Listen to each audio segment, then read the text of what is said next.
Time to round up a big story from the week. 4 HISD schools may have new names by next fall. Earlier this week, the school board voted to begin the renaming process for Grady Middle School, Dowling Middle School, Johnson Middle School, and Lee High School.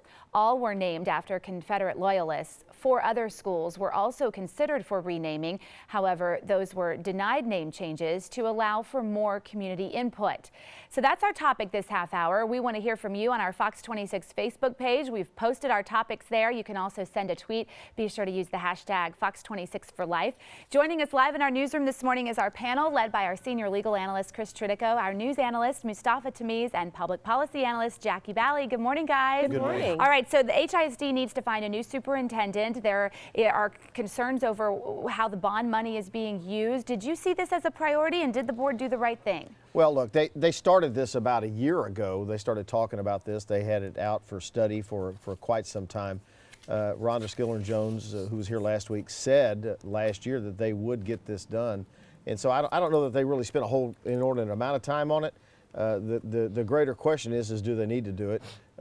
Several of the schools that they didn't, like Reagan High School, where my dad went, these guys still get together 60 years later, get together once a month. Not one of them knew who John H. Reagan was, and none of them knew that he was in the Confederacy. And so I don't know, Mustafa, is this really something that is going to make a big impact if the kids that are going there have no idea who these people were in the first place? Well, there is a reason why we name monuments after people. It's a process of honoring somebody's memory. And so if you're honoring an individual's memory and that is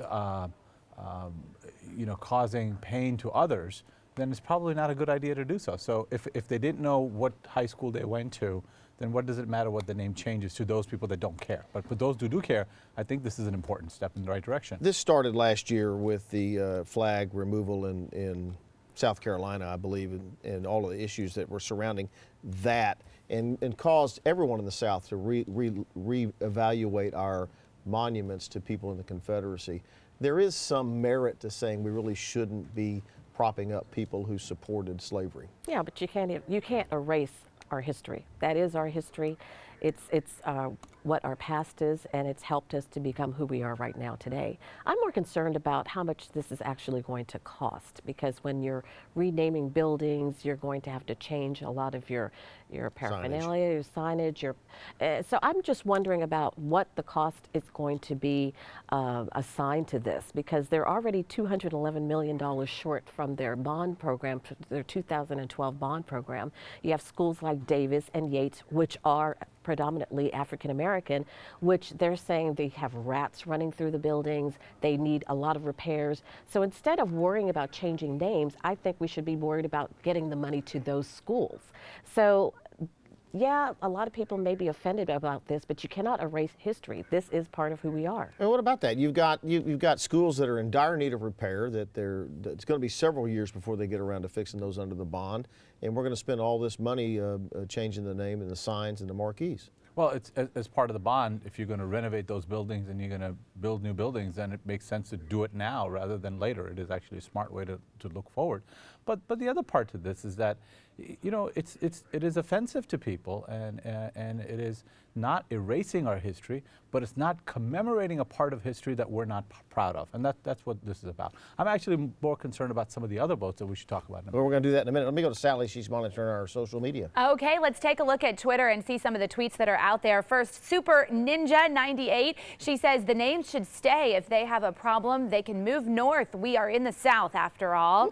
And then this person says, first mascot changes, now school names, LOL, HISD, the PC police are everywhere. And you're not going to find a lot of support for any of these name changes on social media, that's for sure. Sean says, salient point by a speaker, this was at the board meeting this week, if HISD doesn't have money to build and maintain our schools, how does it have money to change school names? Exactly. The first one was classic. This is the South. You don't like our slavery-loving people? Get out. That's classic. I'm going to switch gears for just a minute here. I want to talk about the vote this week by the board to modify and weaken the board's ethics policy. The policy was that if anybody gave a board member more than $500, they had to withdraw from any vote on a contract. They took that away. Yeah, I think that's a problem. When I sat on City Council, we had a very strong ethics policy, not only from the state point of view, but also from our city's point of view. And it's very important that you have transparency. When you do have campaigns, you do have many contributors, but it's important that people, your constituents, don't feel that your vote is being bought. And so if you take that transparency away and you have other rules and policies that you're modifying, and it's not clear where you're getting your money and how your votes are going, that's going to be a problem. I didn't know they were going to do this when Rhonda Skillern-Jones was here last week, because I'd asked her about it. And what are your thoughts on that? I mean, it just seems like that's a bad idea, real quick. But look, the HISD is 216,000 students, one of the largest school districts in the country. All our workforce is going to come from it. Our property values are based on it. So even if you don't have kids in it, it is a very important part of our community.